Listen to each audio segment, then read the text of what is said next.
मुरली अमृत की धारा है धारा, जो देती दुखों से किनारा। मुरली अमृत की धारा है धारा, जो देती दुखों से किनारा। भूले जीवन में हो जाए शिव बाबा मुरली में समझाए। भूले जीवन में हो जाए शिव बाबा। ओम शांति। 10 जनवरी 2025 का महावाक्य है, मीठे बच्चे, बाप तुम्हें ज्ञान योग की खुराक खिलाकर जबरदस्त खातिरी करते हैं, तो सदैव खुश मौज में रहो और श्रीमत अनुसार सबकी खातिरी करते चलो। प्रश्न है, इस संगम युग पर आपके पास सबसे अमूल्य चीज कौन सी है जिसकी संभाल करनी है? उत्तर, इस सर्वोत्तम ब्राह्मण कुल में आपकी यह जीवन बहुत अमूल्य है, इसलिए शरीर की संभाल जरूर करनी है। ऐसे नहीं यह तो मिट्टी का पुतला है, कहाँ यह खलास हो जाए, नहीं, इनको जीते रखना है। कोई बीमार होते हैं तो उनमें तंग नहीं होना चाहिए, उनको बोलो तुम शिव बाबा को याद करो। जितना याद करेंगे उतना पाप कटते जाएंगे। उनकी सर्विस करनी चाहिए, जीता रहे, शिव बाबा को याद करता रहे। ओम शांति। ज्ञान का तीसरा नेत्र देने वाला रूहानी बाप बैठ रूहानी बच्चों को समझाते हैं। ज्ञान का तीसरा नेत्र सिवाय बाप के और कोई दे नहीं सकता। अभी तुम बच्चों को ज्ञान का तीसरा नेत्र मिला है। अभी तुम बच्चे जानते हो कि यह पुरानी दुनिया बदलने वाली है। बेचारे मनुष्य नहीं जानते कि कौन बदलाने वाला है और कैसे बदलाते हैं, क्योंकि उन्हों को ज्ञान का तीसरा नेत्र ही नहीं है। तुम बच्चों को अभी ज्ञान का तीसरा नेत्र मिला है, जिससे तुम सृष्टि के आदि मध्य अंत को जान गए हो। यह है ज्ञान की सैक्रिन। सैक्रिन की एक बूंद भी कितनी मीठी होती है। ज्ञान का एक ही अक्षर है, मन मना भव। यह अक्षर कितना मीठा है। अपने को आत्मा समझ बाप को याद करो। बाप शांति धाम और सुख धाम का रास्ता बता रहे। बाप आए हैं बच्चों को स्वर्ग का वर्षा देने, तो बच्चों को कितनी खुशी रहनी चाहिए। कहते भी है कि खुशी जैसी खुराक नहीं। जो सदैव खुश मौज में रहते हैं उनके लिए यह जैसे खुराक होती है। 21 जन्म मौज में रहने की यह जबरदस्त खुराक है। यह खुराक सदैव एक दो को खिलाते रहो। यह है एक दो की जबरदस्त खातिरी। ऐसी खातिरी और कोई मनुष्य की कर न सके। तुम बच्चे जानते हो, तुम बच्चे श्रीमत पर सभी की रूहानी खातिरी करते हो। सच्ची सच्ची खुश खैरापत भी यह है, किसको बाप का परिचय देना। मीठे बच्चे जानते हैं, बेहद का बाप द्वारा हमको जीवन मुक्ति की सौगात मिलती है। सतयुग में भारत जीवन मुक्त था, पावन था। बाप बहुत बड़ी ऊंची खुराक देते हैं।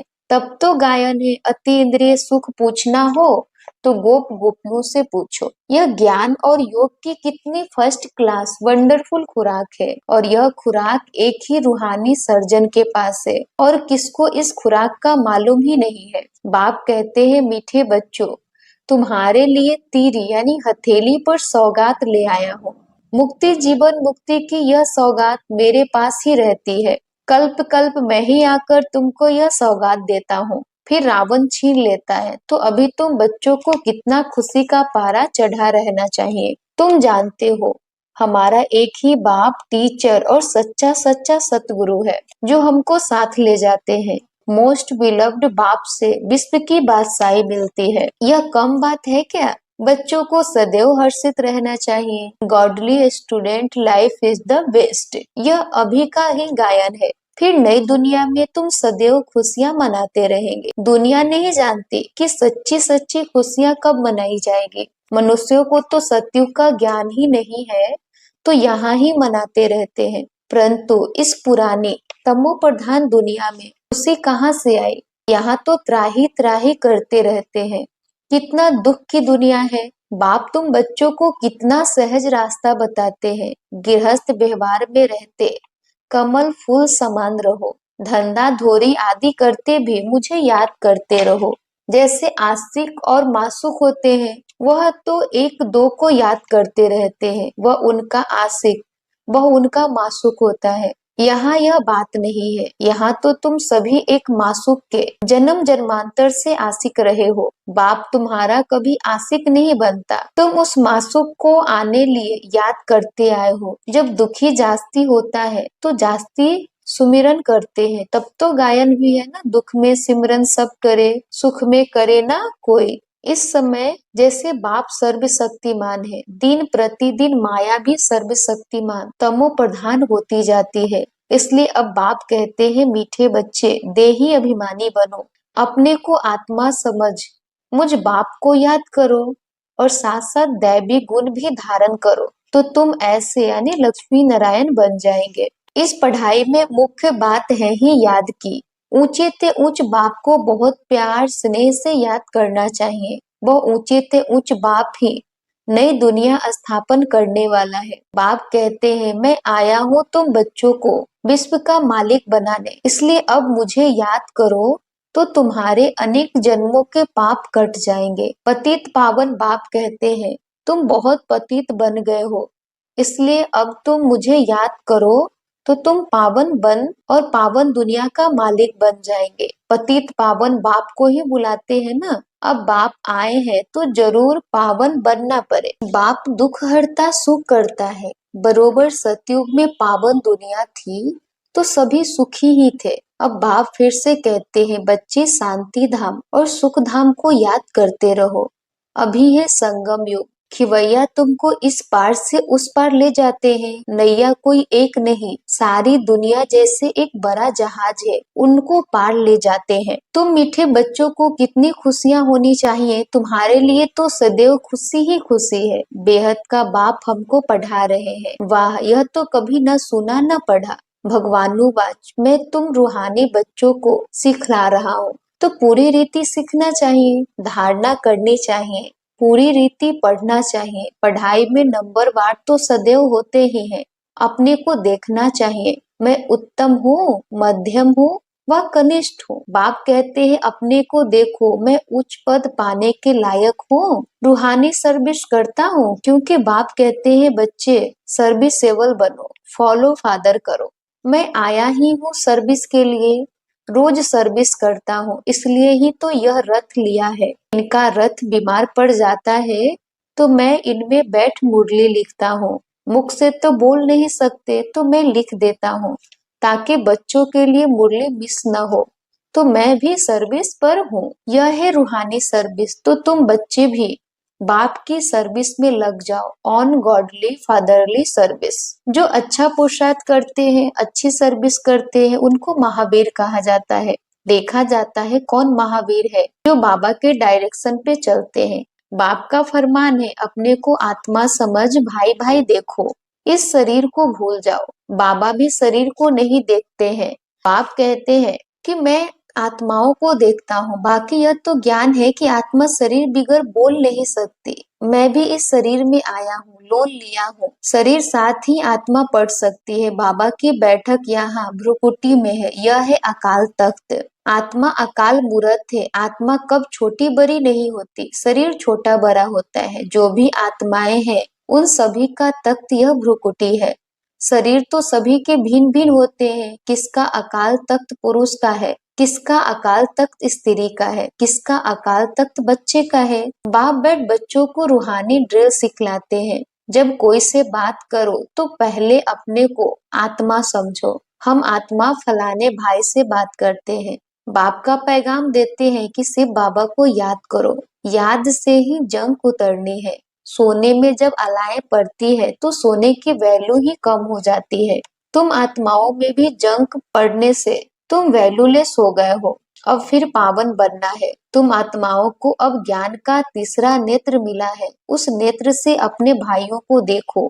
भाई भाई को देखने से कर्म इंद्रियां चंचल नहीं होगी। राज्य भाग्य लेना है, विश्व का मालिक बनना है, तो यह मेहनत करो। भाई भाई समझ सभी को ज्ञान दो, तो फिर यह टेव यानी आदत पक्की हो जाएगी। सच्चे सच्चे ब्रदर्स तुम सभी हो। बाप भी ऊपर से आए हैं, तुम भी आए हो। बाप बच्चों सहित सर्विस कर रहे हैं। सर्विस करने की बाप हिम्मत देते हैं, हिम्मते बच्चे मददे बाप। तो यह प्रैक्टिस करनी है। मैं आत्मा भाई को पढ़ाता हूँ, आत्मा पढ़ती है ना, इसको स्पिरिचुअल नॉलेज कहा जाता है, जो रूहानी बाप से ही मिलती है। संगम पर ही बाप आकर यह नॉलेज देते हैं कि अपने को आत्मा समझो। तुम नंगे आए थे, फिर यहाँ शरीर धारण कर तुमने 84 जन्म पाठ बजाया, अब फिर वापस चलना है। इसलिए अपने को आत्मा समझ भाई भाई की दृष्टि से देखना है। यह मेहनत करनी है, अपनी मेहनत करनी है। दूसरों में हमारा क्या जाता। चैरिटी बिगिंस एट होम, अर्थात पहले खुद को आत्मा समझ फिर भाइयों को समझाओ, तो अच्छी रीति तीर लगेगा। यह जौहर भरना है, मेहनत करेंगे तभी उच्च पद पाएंगे। इसमें कुछ सहन भी करना पड़ता है। जब कोई उल्टी सुल्टी बात बोले तो तुम चुप रहो। तुम चुप रहेंगे तो फिर दूसरा क्या करेगा। ताली दो हाथ से बजती है, एक ने मुख की ताली बजाई, दूसरा चुप कर दे तो वो आप ही चुप हो जाएंगे। ताली से ताली बजने से आवाज हो जाता है। बच्चों को एक दो का कल्याण करना है। बाप समझाते हैं, बच्चे सदैव खुशी में रहने चाहते हो तो मन मना भव, अपने को आत्मा समझ बाप को याद करो, भाइयों यानी आत्माओं तरफ देखो। तो बच्चों को रूहानी यात्रा पर रहने की आदत डालनी है। तुम्हारे ही फायदे की बात है। बाप की शिक्षा भाइयों को देनी है। बाप कहते हैं, मैं तुम आत्माओं को ज्ञान दे रहा हूँ, आत्मा को ही देखता हूँ। मनुष्य मनुष्य से बात करेंगे तो उनके मुंह को देखेंगे ना। तुम आत्मा से बात करते हो तो आत्मा को ही देखना है। भल शरीर द्वारा ज्ञान देते हो, परंतु इसमें शरीर का भान तोड़ना है।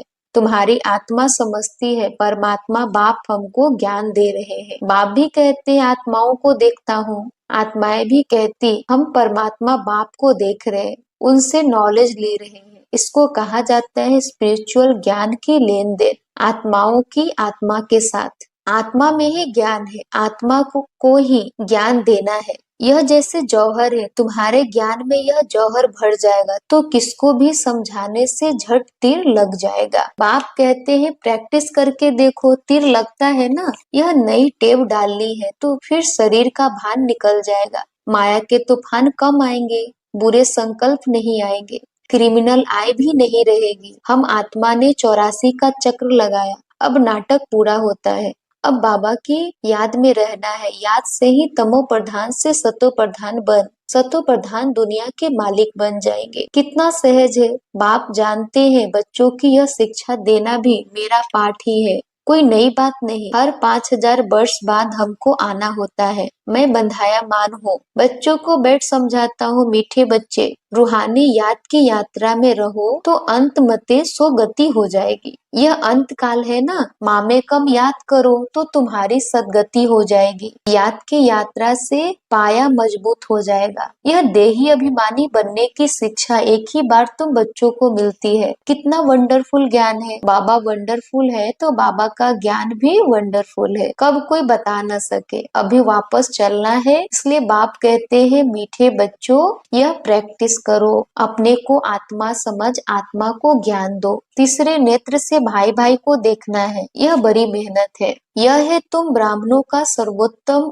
ऊंचे ते ऊंच कुल। इस समय तुम्हारा जीवन अमूल्य है, इसलिए इस शरीर की भी संभाल करनी है। तमो प्रधान होने के कारण शरीर की आयु भी कम होती गई है। अब तुम जितना योग में रहेंगे उतना आयु बढ़ेगी। तुम्हारी आयु बढ़ते बढ़ते 150 बरस हो जाएंगी सतयुग में, इसलिए शरीर की भी संभाल करनी है। ऐसे नहीं यह तो मिट्टी का पुतला है, कहाँ यह खलास हो जाए, नहीं, इनको जीते रखना है। यह अमूल्य जीवन है ना। कोई बीमार होते हैं तो उनके तंग नहीं होना चाहिए, उनको भी बोलो सिर्फ बाबा को याद करो। जितना याद करेंगे उतना उनके पाप कटते जाएंगे। उनकी सर्विस करनी चाहिए, जीता रहे, सिर्फ बाबा को याद करता रहे। यह समझ तो रहती है ना, हम बाबा को याद करते हैं, आत्मा याद करती है बाप से वर्षा पाने के लिए। अच्छा, मीठे मीठे सिकलधे बच्चों प्रति नंबरवार पुरुषार्थ अनुसार माता पिता बाप दादा का याद प्यार और गुड मॉर्निंग। रूहानी बाप की रूहानी बच्चों को नमस्ते। हम रूहानी बच्चों की रूहानी माता पिता बाप दादा को याद प्यार गुड मॉर्निंग और नमस्ते नमस्ते नमस्ते। धारणा के लिए मुख्य सार, फर्स्ट नंबर, अपने को देखो, मैं पुरुषार्थ में उत्तम हूँ, मध्यम हूँ या कनिष्ठ हूँ। मैं उच्च पद पाने के लायक हूँ, मैं रूहानी सर्विस करता हूँ। दूसरा है, तीसरे नेत्र से आत्मा भाई को देखो, भाई भाई समझ सभी को ज्ञान दो। आत्मिक स्थिति में रहने की आदत डालो तो कर्म इंद्रियां चंचल नहीं होगी। आज का वरदान है, ब्रह्मा बाप समान महात्याग से महान भाग्य बनाने वाले फरिश्ता सो विश्व महाराजन भव। ब्रह्मा बाप समान महात्याग से महान भाग्य बनाने वाले फरिश्ता सो विश्व महाराजन भव। स्पष्टीकरण है, फरिश्ता सो विश्व महाराजन बनने का वरदान उन्हीं बच्चों को प्राप्त होता है जो ब्रह्मा बाप के हर कर्म रूपी कदम के पीछे कदम उठाने वाले हैं, जिनका मन बुद्धि संस्कार सदा बाप के आगे समर्पित है। जैसे ब्रह्मा बाप ने इसी महात्याग से महान भाग्य प्राप्त किया, अर्थात नंबर 1 संपूर्ण फरिश्ता और नंबर 1 विश्व महाराजन बने। ऐसे फॉलो फादर करने वाले बच्चे भी महान त्यागी व सर्वस्व त्यागी होंगे। संस्कार रूप से भी विकारों के वंश का त्याग करेंगे। आज का स्लोगन है, अभी सब आधार टूटने हैं, इसलिए एक बाप को अपना आधार बनाओ। अभी सब आधार टूटने हैं, इसलिए एक बाप को अपना आधार बनाओ। अव्यक्त सारे हैं, अपनी शक्तिशाली मनसा द्वारा सकाश देने की सेवा करो। इतनी सारी प्रकृति को परिवर्तन करना, तमोगुनी संस्कार वाली आत्माओं के तमोगुनी वाइब्रेशन को बदलना और स्वयं को भी ऐसे खूने नहायक वायुमंडल के वाइब्रेशन से सेफ रखना तथा उन आत्माओं को सहयोग देना, इस विशाल कार्य के लिए मनसा को शुभ भावनाओं से संपन्न शक्तिशाली बनाओ।